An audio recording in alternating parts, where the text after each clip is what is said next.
दोस्तों, आज आप जान पाएंगे कि गहरी नींद क्या है, नींद को गहरा कैसे किया जाए, सोने का सही तरीका क्या है। अगर आप इन तरीकों को जानेंगे तो आपको बहुत ही अच्छी और गहरी नींद आने लगेगी। फिर आप काफी हद तक चिंता मुक्त रहेंगे और जल्दी बीमार भी नहीं पड़ेंगे। और अगर आपको नींद नहीं आती है तो यह वीडियो आपके लिए बहुत ही महत्वपूर्ण साबित होने वाली है। और वीडियो के अंत में आपको एक अच्छी और गहरी नींद के लिए छोटे छोटे उपाय बताए जाएंगे। तो आइए एक कहानी के माध्यम से शुरू करते हैं। दोस्तों, एक बार की बात है, एक अमीर सेठ एक बौद्ध भिक्षु के पास जाता है और वह उन बौद्ध भिक्षु से कहता है, हे महात्मा, मैं अपनी नींद से बहुत ही परेशान हूं। बहुत कोशिश के बाद भी मैं देर रात तक सो नहीं पाता और रात में सोने से पहले मेरे मन में दुनिया भर के विचार चलते रहते हैं। और जब मुझे नींद भी आ जाती है तो मैं पूरी रात करवटें बदलता रहता हूं और मुझे चैन की नींद कभी भी नहीं आती। और जब सुबह मेरी नींद खुलती है तो मुझे कुछ अच्छा महसूस नहीं होता है। मैं खुद को थका हुआ और अशांत महसूस करता हूं। कृपया आप मेरी समस्या का समाधान बताइए, बौद्ध भिक्षु ने कहा। इससे पहले कि मैं तुम्हारी समस्या का समाधान बताऊं, तुम्हें गौतम बुद्ध की गहरी नींद के रहस्य के बारे में जानना होगा। फिर सेठ ने कहा, हे महात्मा, जैसी आपकी इच्छा। बुद्ध ने कहा, जब तथागत गौतम बुद्ध सोते थे तो वह पूरी रात एक ही अवस्था में रहा करते थे। वह कभी भी करवट नहीं बदलते थे। वह जिस अवस्था में रात्रि को सोते समय रहते थे, ठीक उसी अवस्था में वे सुबह सोकर उठते थे। गौतम बुद्ध का एक प्रिय शिष्य था जिसका नाम आनंद था। वह भी गौतम बुद्ध के पास ही सोता था। वह सोते जागते हर पल गौतम बुद्ध को देख बहाल करता और उनकी सेवा भी खूब किया करता था। आनंद को यह बात बहुत परेशान करती थी कि आखिर गौतम बुद्ध पूरी रात कैसे एक ही अवस्था में गुजार देते हैं। पूरी रात वह करवट भी नहीं बदलते हैं, जबकि हम सब तो कई बार रात में करवट भी बदलते रहते हैं। जब कभी रात में आनंद की आंखें खुलती तो हमेशा गौतम बुद्ध को एक ही अवस्था में सोते पाता था। यह बात उसे बहुत परेशान कर रही थी, लेकिन एक दिन आनंद अपनी जिज्ञासा को रोक नहीं पाया और गौतम बुद्ध के पास रात को ही जाकर उन्हें मध्य रात में नींद से जगा दिया और कहा, तथागत, मुझे क्षमा करें। मैं जानता हूं कि आपसे प्रश्न पूछने का यह सही समय नहीं है, क्योंकि आप पूरे दिन ज्ञान देते हैं, लोगों की समस्याओं का समाधान करते रहते हैं। लेकिन मेरे अंदर की जिज्ञासा इतनी बढ़ चुकी है कि मैं सुबह तक का इंतजार नहीं कर सकता। इसीलिए आप मेरे प्रश्न का उत्तर देकर मेरी जिज्ञासा को शांत करें। आनंद ने आगे कहा, मैं पिछले 20 वर्षों से आपके साथ रह रहा हूं और देख रहा हूं कि आप पूरी रात केवल एक ही अवस्था में सोते हैं। सुबह भी आप उसी अवस्था में सोकर उठते हैं जिस अवस्था में रात को आप सोए थे। इसका क्या मतलब मैं समझूं? या तो आप गहरी नींद में सोते हैं या फिर आप कभी सोते ही नहीं हैं।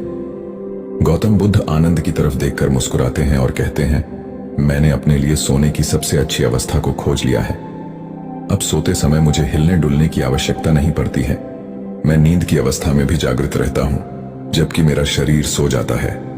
प्रश्न यह नहीं है नींद की अवस्था में भी शरीर हिलता है कि नहीं। शरीर क्यों एक स्थिर अवस्था में रह नहीं पाता? इसका असली कारण है मन। ये मन ही है जो कि शांत और स्थिर नहीं रह पाता। और यही कारण है कि नींद की अवस्था में भी हम अपने शरीर को हिलाते रहते हैं। लेकिन मैं इन सब चीजों से परे आ चुका हूं। अब मेरे अंदर मन जैसा कुछ बचा ही नहीं है। जब मैं सोने जाता हूं तो मेरा शरीर बस एक मृत शरीर की भांति हो जाता है। मन में जैसे कुछ भी बचता नहीं है। मेरे अंदर कुछ भी विचार नहीं चलते रहते हैं। गौतम बुद्ध कहते हैं, आनंद, क्या तुमने कभी मृत शरीर को अपनी अवस्था बदलते हुए देखा है? यह तो केवल हमारा मन ही है, क्योंकि हमारी गहरी नींद की अवस्था में भी यह सब काम करवाता रहता है। एक बार मन स्थिर हो जाए, मन हमारा शांत हो जाए, तब तुम्हारा शरीर एक गहरी नींद की अवस्था में चला जाएगा। कहानी खत्म करने के बाद बौद्ध भिक्षु ने उस सेठ से कहा, एक जागृत इंसान नहीं केवल अपने शरीर को पूरी जागरूकता के साथ देखेगा, बल्कि वह अपने मन को भी जागरूकता के साथ देखता रहता है। एक जागृत सामान्य आदमी की तरह नहीं होती। जब एक सामान्य आदमी सोता है तो वह अचेतन हो जाता है, लेकिन जब एक बुद्ध व्यक्ति सोता है तो वह जागरूकता के साथ सोता है। जैसे सुबह आंखें खुली होती हैं, वैसे ही व्यक्ति की नींद में भी होती है। इसलिए ऐसा कहा जाता है कि वह व्यक्ति कभी सोते ही नहीं है। जब इंसान सोने जाता है तो उसे नहीं पता चलता कि वो कब सो जाता है, लेकिन यह तुम जागने और सोने के बीच के छोटे से तरल में जागृत रह पाए तो कुछ गठित होगा जो तुम्हें जागरूकता के और करीब लाता जाएगा। यह सोचकर सेठ ने कहा कि महात्मा जी, आपकी बातें मुझे कुछ समझ में नहीं आ रही हैं। कृपया कर आप मुझे आसान शब्दों में समझाएं ताकि मुझे गहरी नींद का रहस्य पता चल जाए और मैं आसानी से हर रात को एक गहरी नींद ले सकूं और चिंता मुक्त होकर समझ सकूं। इस बात पर वे बौद्ध भिक्षु कहते हैं, देर रात तक जागने और आसानी से गहरी नींद न आने के 5 प्रमुख कारण हैं। पहला कारण है बिस्तर पर सोने के अलावा भी अन्य काम करना। जैसे कि बहुत से लोगों की आदत होती है कि वह बिस्तर पर ही खाना खा लेते हैं, बिस्तर पर ही पढ़ाई करने बैठ जाते हैं और ऐसे ही बहुत से काम वह अपने शयन कक्ष में ही करते रहते हैं। शयन कक्ष का उपयोग लोग सोने के अलावा भी अन्य कामों के लिए भी प्रयोग में लाते, जिससे हमारे मस्तिष्क में शयन कक्ष का एक निश्चित अर्थ ही नहीं रह जाता। इसलिए जब हम बिस्तर पर सोने जाते हैं तो हमारा मन इस बात को स्वीकार नहीं कर पाता कि अब हमें सोना है, क्योंकि आपने उसकी उसी जगह पर अन्य कामों को करने की आदत डाल दी है। आज के समय की बात करें तो कुछ लोग बिस्तर पर ही अपने ऑफिस का काम भी करने लग जाते हैं। गेम खेलना, मोबाइल में कुछ देखना, सोने के बिस्तर पर ही टेलीविजन को देखना, यह सब काम लोग अपने सोने के स्थान पर ही करने लग जाते हैं और अपना अधिकतर समय वहीं गुजार देते हैं, जिसकी वजह से हमारा मन इसे स्वीकार ही नहीं कर पाता कि यह सोने की जगह है और मुझे यहाँ सोना है। और यही वजह है कि हमारा मन इसे स्वीकार नहीं कर पाता और जब हम सोने जाते हैं तो हमें नींद ही नहीं आती है, और अगर आती भी है तो काफी देर बाद। और इसके साथ साथ हमारे दिमाग में तमाम तरह के सपने आते रहते हैं जो कि हमें सही ऐसी गहरी नींद में सोने नहीं देते। और यही कारण है कि जब हम सोने जाते हैं तो हमें घंटों रात तक नींद नहीं आती है। बौद्ध भिक्षु ने आगे कहा, इस आश्रम में जितने भी भिक्षुक रह रहे हैं सबकी अपनी अपनी सोने की जगह है। जब ये लोग अपनी सोने की जगह पर जाते हैं तो वहां पर सिर्फ वे सोने का काम करते हैं, वह सिर्फ सोते हैं। इस वजह से यहाँ पर सबको गहरी नींद आ जाती है और सुबह जब वे सोकर उठते हैं तो बहुत ही अच्छा अनुभव करते हैं, बहुत ही शांति का अनुभव करते हैं। इसलिए जब भी तुम सोने जाओ तो अपनी एक सोने की जगह निर्धारित करो, वहां पर सिर्फ और सिर्फ तुम सोने का काम करो, कुछ भी और तुम्हें वहां करने की जरूरत नहीं है। तभी तुम्हें एक गहरी नींद प्राप्त हो सकती है। बौद्ध भिक्षु ने कहा, गहरी नींद न आने का दूसरा कारण है सोने की एक निश्चित समय का निर्धारित न होना। लोग इतने ज्यादा अपने कामों में व्यस्त रहते हैं कि वह अपने सोने के सही समय को निर्धारित ही नहीं कर पाते हैं। जब मन में आया सो लिए और जब मन में आया जाग लिए। इस वजह से उनको गहरी नींद प्राप्त नहीं हो पाती है। आजकल तो लोगों की जिंदगी इतनी ज्यादा व्यस्त हो गई है कि वे ऑफिस का काम देर रात तक करते रहते हैं, अपने सोने का समय निर्धारित ही नहीं कर पाते, जिससे उनका सोने का क्रम बिगड़ जाता है और फिर उन्हें गहरी नींद भी नहीं आती है। फिर वह बौद्ध भिक्षु उस सेठ से कहते हैं, इसीलिए जब तुम सोने जाओ तो सबसे पहले खुद को खाली कर लो, खुद के मन को खाली कर लो, अपना एक समय निर्धारित करो। उस समय तुम कोई भी कार्य मत करो और अपना सोने का समय निर्धारित करो ताकि तुम्हें समय समय पर नींद आ जाए। बौद्ध भिक्षु ने आगे कहा, नींद न आने का तीसरा कारण है चिंता में सो जाना। कुछ लोग जब सोना चाहते हैं तो दिन भर की परेशानियां, दिन भर की बातें वे सोचने लग जाते हैं और इस प्रकार वह अपने दिमाग को शांत नहीं कर पाते हैं, चिंता में ही सो जाते हैं और जब सुबह जागते हैं तो उसी मुद्रा में ही जागते हैं और फिर सुबह उन्हें बहुत ही थकावट का अनुभव होता है, उनका सर भारी भारी सा रहता है। इसका मुख्य कारण यह है कि वह गहरी निद्रा में सो ही नहीं पाते, जिसकी वजह से उनकी थकान भी नहीं दूर हो पाती। इसलिए जब तुम सोने जाओ तो बिल्कुल चिंता मुक्त होकर जाओ, भूल जाओ कि तुम्हारे साथ क्या हुआ था, क्या नहीं हुआ था। अपने मन को बिल्कुल खाली कर लो और कुछ भी फालतू के विचार न लाओ। अपने दिमाग में कहने का मतलब यह है, तुम शांत हो जाओ, कुछ भी इधर उधर का मत सोचो अपने बारे में। उस समय अच्छा सोचो, अच्छा महसूस करो। अगर तुम सोते समय अच्छा महसूस कर रहे हो तो तुम्हें गहरी नींद आ जाएगी, और जब सुबह तुम सोकर उठोगे तो तुम बहुत तरोताजा महसूस करोगे। इसलिए तुम जब भी सोने जाओ बिल्कुल चिंता मुक्त होकर जाओ। सारे नकारात्मक विचारों को दूर कर दो।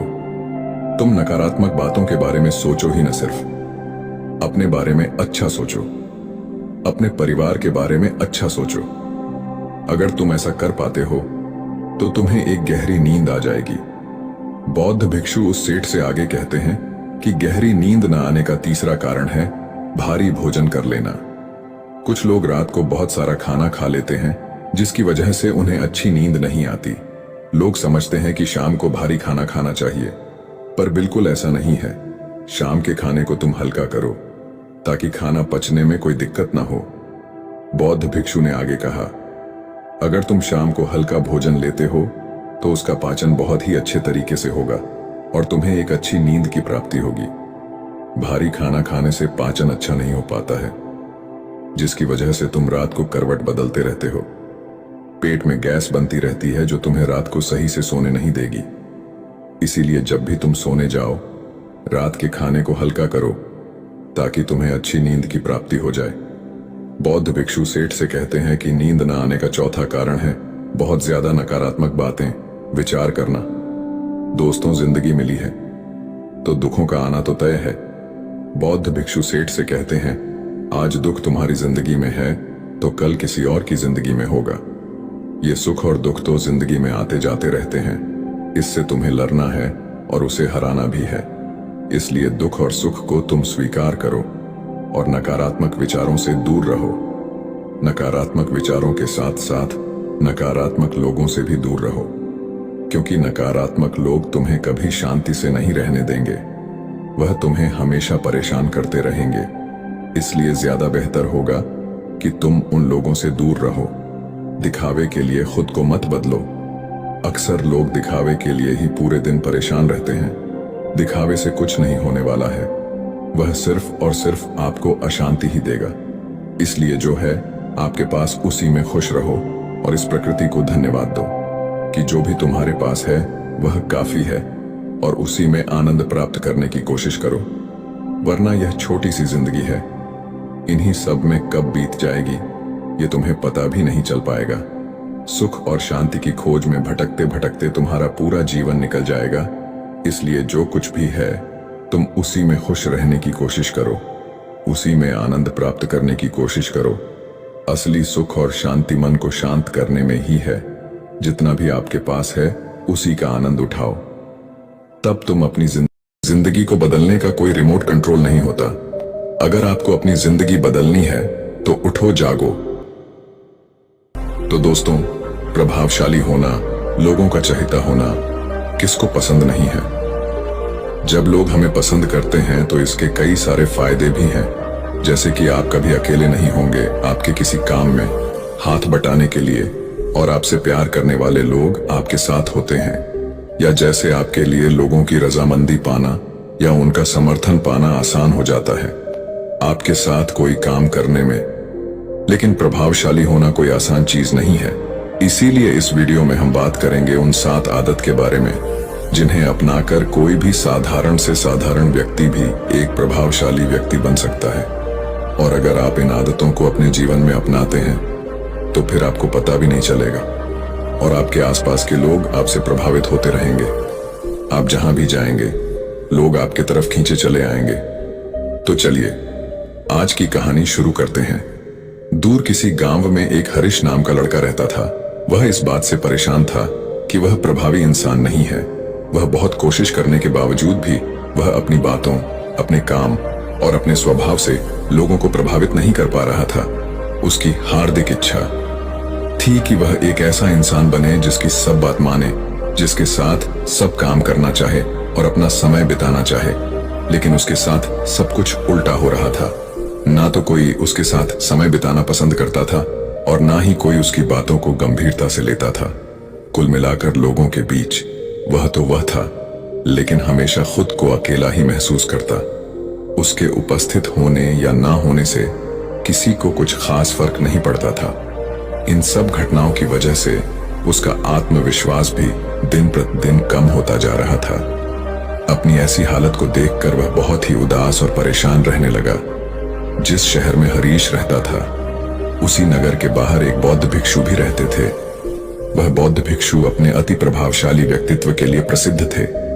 जो भी उनसे मिलता, वह उनसे प्रभावित हो जाता था। बिना उनसे मिले नहीं रह पाते। उनके लिए जरूरी है तो कभी भी एक प्रभावशाली व्यक्ति बात करने का तरीका, उनके हाव भाव और उनका लोगों को समझना और समझाने का तरीका बहुत ही प्रभावी और आकर्षक था। सभी कहते थे कि वह एक बहुत ही प्रभावशाली व्यक्ति है, जिनके व्यक्तित्व में ऐसा जादू है जो किसी को भी मोहित कर देता है। एक दिन शाम के समय वह लड़का उदास मन के साथ तालाब के किनारे बैठा हुआ था।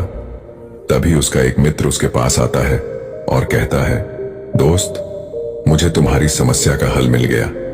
यह सुनकर हरीश बहुत अधिक खुश हो जाता है और पूछता है, क्या समाधान है? तभी उसका दोस्त बताता है कि मुझे एक ऐसे बौद्ध भिक्षु के बारे में पता चला है जो एक प्रभावशाली व्यक्तित्व के मालिक हैं, और मुझे पूरा भरोसा है कि उनके पास तेरी इस समस्या का समाधान अवश्य होगा। यह सुनकर हरीश उसकी बातों से सहमत हो गया। हरीश तुरंत ही उन बौद्ध भिक्षुक से मिलने के लिए निकल पड़ता है और उन्हें सारी समस्या बताता है कि कैसे वह एक प्रभावशाली इंसान बनना चाहता है, लेकिन बहुत कोशिश करने के बाद भी वह ऐसा इंसान नहीं बन पा रहा है। बौद्ध भिक्षु ने हरीश की बात पूरे ध्यान से सुनी और फिर कहा, तो तुम चाहते क्या हो? हरीश ने कहा, लोग कहते हैं कि आपका व्यक्तित्व बहुत ही प्रभावशाली है, तो मैं आपकी तरह ही अपना व्यक्तित्व भी प्रभावशाली कैसे बना सकता हूं? यह सुन बौद्ध भिक्षु ने गंभीर होकर कहा, सबसे पहले तो तुम यह समझो कि एक प्रभावशाली इंसान बनने के लिए अच्छा व्यक्तित्व यानी अच्छी पर्सनालिटी नहीं, बल्कि चरित्र का होना जरूरी है। क्योंकि अगर सिर्फ किसी इंसान का व्यक्तित्व अच्छा है तो वह कुछ समय के लिए तो लोगों को प्रभावित कर सकता है, लेकिन बहुत ही जल्दी लोग यह समझ जाएंगे कि उसके काम के पीछे कोई ना कोई मतलब है, कोई उद्देश्य है। लेकिन अगर तुम्हारा चरित्र अच्छा है तो सभी लोग तुम्हारे साथ रहना पसंद करेंगे और तुम अपने आसपास के लोगों को प्रभावित करते रहोगे और तुम्हें इस बात का पता भी नहीं चलता। लेकिन याद रखना, इसके लिए तुम्हें अंदर से बदलना पड़ेगा। तो क्या तुम एक प्रभावशाली इंसान बनने के लिए खुद को अंदर से बदलने के लिए तैयार हो? लड़के ने कहा, जी महाराज जी, मैं पूरी कोशिश करूंगा। बौद्ध भिक्षु ने कहा, एक प्रभावशाली इंसान के अंदर ये 7 आदतें होती हैं जो तुम्हें अपनानी पड़ेगी। बौद्ध भिक्षु ने कहना शुरू किया, पहली आदत, सक्रिय यानी प्रोएक्टिव बनो। हमारे आसपास जो कुछ भी होता है हम इसे बदल नहीं सकते, लेकिन इस पर क्या प्रतिक्रिया देना है यह पूरी तरह से हमारे हाथ में है। एक प्रोएक्टिव व्यक्ति बनने का मतलब है कि हमारे आसपास के लोग चाहे जो कुछ भी कहे, लेकिन हमें उससे विचलित नहीं होना है। जब लोग हमारे बारे में कुछ बुरा बोलते हैं तो कमी हमारे अंदर नहीं बल्कि उनके अंदर होती है। वह जो भी नकारात्मक बातें हमारे बारे में बोल रहे होते हैं, उससे हमें उनके नकारात्मक नजरिए का पता चलता है, जिस नजरिए से वह दुनिया को देख रहे होते हैं। प्रोएक्टिव व्यक्ति होने का मतलब यह भी है कि हम किसी बुरी परिस्थिति से प्रभावित ना हो, फिर चाहे मौसम खराब हो या घर में अचानक कहीं कोई मुसीबत आ जाए। एक प्रोएक्टिव व्यक्ति को कोई फर्क नहीं पड़ता, उसकी जिंदगी में बुरा वक्त आए या गरीबी, वह हर हाल में खुश रहता है। ऐसा व्यक्ति बुरी से बुरी परिस्थिति में भी बिना कोई शिकायत किए चुपचाप अपना काम करता रहता है, और जीवन के सबसे अच्छे दिनों में भी वह बेलगाम नहीं हो जाता, बल्कि तब भी खुद को शांत और स्थिर रखता है। प्रोएक्टिव व्यक्ति का उल्टा होता है प्रतिक्रियाशील व्यक्ति। ऐसा व्यक्ति अपने आसपास के माहौल से बहुत जल्दी प्रभावित हो जाया जाता है। अगर कोई उसकी बुराई करता है तो वह दुखी हो जाता है, अगर कोई उसकी तारीफ करता है तो वह खुश हो जाता है। अगर ऐसे व्यक्ति के साथ कुछ बुरा होता है तो वह खुद भी बुरा बन जाता है। तो अब तुम समझ गए होंगे कि प्रतिक्रियाशील व्यक्ति कभी भी एक प्रभावशाली व्यक्ति नहीं बन सकता, क्योंकि उसका नियंत्रण दूसरे के हाथों में होता है। दूसरा व्यक्ति जब भी चाहे तो उसकी बुराई करके या उसको गुस्सा दिलाकर उसे परेशान कर सकता है, जबकि एक प्रोएक्टिव व्यक्ति का नियंत्रण पूरी तरह से उसके अपने हाथों में होता है। उसे कोई भी दुखी या परेशान नहीं कर सकता जब तक कि वह खुद ना चाहे। उसे कोई फर्क नहीं पड़ता कि सामने वाला उसके बारे में क्या बोलता है या क्या सोचता है। इसलिए प्रोएक्टिव व्यक्ति एक प्रभावशाली व्यक्ति होता है। तो तुम्हें भी एक प्रोएक्टिव व्यक्ति बने रहना है, ना कि प्रतिक्रियाशील व्यक्ति। दूसरी आदत, अंत को ध्यान में रखकर शुरुआत करो। इसका मतलब है कि तुम जब भी कोई बड़ा लक्ष्य बनाओ तो तुम्हें स्पष्ट रूप से पता होना चाहिए कि तुम उस काम को क्यों कर रहे हो और उसे कैसे पूरा करना है। यानी कि हर काम की शुरुआत में ही तुम्हें उसे करने का कारण और काम को पूरा करने की योजना स्पष्ट रूप से पता होनी चाहिए। और एक बार जब तुमने अपने काम का क्यों और कैसे पता कर लिया, तो फिर तुम्हारे रोज के छोटे छोटे काम और उसके परिणाम तुम्हारे लक्ष्य की तरफ होनी चाहिए, तुम्हारी योजना से मेल खाने चाहिए। अगर तुम हर रोज वह नहीं कर रहे हो जो तुम्हारे लक्ष्य नहीं बन सकते, जैसे कि अगर तुमने अपना वजन कम करने का लक्ष्य निर्धारित किया है और तुम हर रोज मेहनत नहीं कर रहे हो, पसीना नहीं बहा रहे हो, तो इसका मतलब है कि तुम्हारे रोज के काम तुम्हारे लक्ष्य और उसकी योजना से मेल नहीं खा रहे हैं। तुम्हारी कहनी और करनी में अंतर है और इस तरीके से लोग कभी भी तुमसे प्रभावित नहीं होंगे। इसलिए अगर तुम एक प्रभावशाली व्यक्ति बनना चाहते हो तो तुम्हें तुम्हारे काम का कारण और उसे पूरा करने का तरीका स्पष्ट रूप से पता होना चाहिए और साथ ही तुम्हारे विचार और कर्म भी उसके साथ मेल खाने चाहिए। बौद्ध भिक्षु ने आगे कहा, तीसरी आदत, जरूरी चीजें सबसे पहले करो। एक दिन में हमारे सामने बहुत से काम होते हैं, लेकिन हम हर काम तो नहीं कर सकते। इसलिए हमें अपने सबसे महत्वपूर्ण कामों को सबसे पहले करना चाहिए। लेकिन महत्वपूर्ण काम क्या है? देखो बेटा, महत्वपूर्ण काम वह है जिन्हें हम व्यक्तिगत रूप से सबसे मूल्यवान मानते हैं। सबसे महत्वपूर्ण कामों को सबसे पहले करने का मतलब है कि हम अपना समय और ऊर्जा अपने लक्ष्य और अपने जीवन के लिए सबसे महत्वपूर्ण कामों पर लगा रहे हैं। अब अगर तुम्हारे महत्वपूर्ण काम भी तुमसे पूरे नहीं हो पा रहे हैं, तो इसका कारण तुम्हारा अनुशासनहीन होना नहीं, बल्कि यह है कि अब तक तुमने सबसे महत्वपूर्ण कामों को अपने दिल और दिमाग में बिठाया ही नहीं और कभी यह सोचा ही नहीं कि यह काम तुम्हारे लिए सबसे महत्वपूर्ण क्यों है। असल समस्या काम का ज्यादा होना नहीं, बल्कि फालतू कामों को ना नहीं बोल पाने की है। जैसे कि तुम कोई बहुत जरूरी काम कर रहे थे, लेकिन तभी तुम्हारा एक मित्र आता है और कहता है, चल थोड़ी देर घूम के आते हैं और बातें भी कर लेंगे। लेकिन अगर तुम्हारे दिमाग में तुम्हारा महत्वपूर्ण काम बैठा हुआ है, तो तुम तुरंत ही उसे पूरी विनम्रता के साथ जाने के लिए मना कर दो। और तुम्हें यही करना है। दिन भर के सारे गैर जरूरी कामों को तब तक ना करो जब तक कि तुम्हारे सबसे महत्वपूर्ण काम पूरे ना हो जाए। तो अब तुम समझ गए होगे कि प्रभावशाली लोग सबसे महत्वपूर्ण कामों को सबसे पहले खत्म करते हैं। बौद्ध भिक्षु ने आगे कहा, चौथी आदत, किसी भी काम में खुद के फायदे के साथ साथ दूसरों के फायदे के बारे में भी सोचो। ज्यादातर लोग अपना जीवन दूसरों से तुलना और प्रतिस्पर्धा करते हुए जीते हैं। वे अपनी सफलता दूसरों की असफलता में देखते हैं। यानी अगर मैं जीता तो तुम्हारे और मैं हारा तो तुम जीते। इस तरह से जीवन हार जीत का खेल बनकर रह जाता है। लेकिन जो प्रभावशाली लोग होते हैं, वे प्रतिस्पर्धा में नहीं बल्कि आपसी सहयोग में विश्वास रखते हैं। उनका मानना होता है कि इस दुनिया में सभी के लिए सब कुछ पर्याप्त मात्रा में है और सबको उसका हिस्सा मिलना चाहिए। न केवल चीजों के लिए बल्कि आपसी रिश्तों में भी यह नियम लागू करते हैं। जैसे कि जब भी उनका किसी के साथ कोई मतभेद होता है तो वे बात को मन में रखने की बजाय उस इंसान के साथ खुलकर उस बारे में बात करते हैं और कोई बीच का ऐसा रास्ता निकालते हैं जो दोनों के लिए फायदेमंद हो, जिसमें दोनों की जीत हो, न कि सामने वाला ठगा हुआ महसूस करें। और ऐसा करके वह आपसी मनमुटाव को खत्म करते हैं, साथ ही रिश्तों को पहले से भी ज्यादा मजबूत बना लेते हैं। तो अब तुम समझ गए होगी कि प्रभावशाली बनने के लिए तुम्हें खुद के अलावा सामने वाले के फायदे के बारे में भी सोचना होता है। एक सेठ अपने नगर का सबसे धनी और धार्मिक प्रवृत्ति वाला व्यक्ति था। सेठ के पास अधिक धन संपत्ति थी, किसी चीज की कोई कमी नहीं थी। वो बहुत ही सुखपूर्ण अपना जीवन अपने परिवार के साथ जी रहा था। सेठ और उसकी पत्नी शुरू से ही असहाय लोगों की मदद करते थे। उन्हें एक समय का भोजन कराया करते थे, जिसके कारण उन्हें बहुत ही ज्यादा सुख की अनुभूति होती थी। वहीं वो दोनों साधु महात्माओं को बहुत मानते थे। उन पर उनका बड़ा विश्वास था। उनके नगर में जब भी कोई साधु महात्मा आते वो उनसे मिलने, उनके उपदेशों को सुनने जरूर जाया करते थे और उन्हें स्वयं के घर ले आकर उनका आदर सत्कार भी किया करते थे। यदि सेठ के घर के पास से कोई भिक्षु जाता तो वो उसे भी अपने घर आने का आग्रह करते। इसी तरह बार बार एक सन्यासी उनके घर पर भिक्षाटन करने आ जाता है और अपनी भिक्षा पात्र आगे करके भिक्षा मांगता है। सेठ सन्यासी को देख उसे अपने घर आने के लिए आग्रह करते हैं। सन्यासी भीतर जाता है। सेठ और उसकी पत्नी उनकी आओ भगत में लग जाते हैं। वो दोनों तुरंत उसके बैठने के लिए एक तख्त पर चादर बिछा देते हैं और सन्यासी के हाथ पैर धुलवाकर उसे कुछ विश्राम हेतु कहते हैं और स्वयं उसके भोजन की तैयारी में लग जाते हैं। तभी सेठ की पत्नी कुछ सामान लेने के लिए कहती है। सेठ बाहर चला जाता है।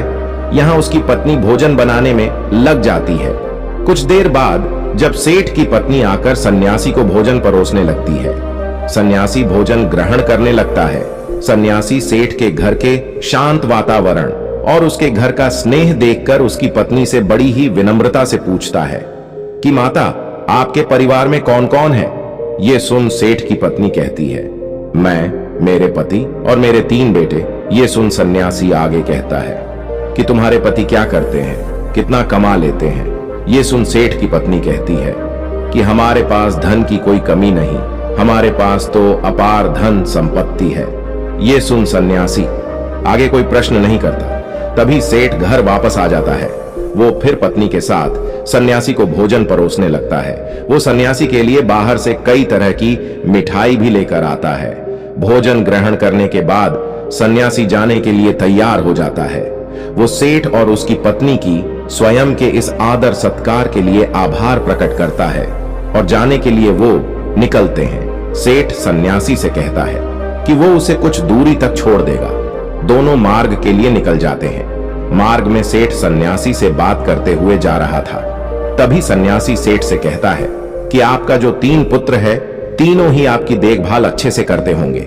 ये सुन सेठ कहता है कि नहीं मुनिवर, मेरी केवल एक ही संतान है। ये सुन सन्यासी सोचने लग जाते हैं कि ये कह क्या रहा है।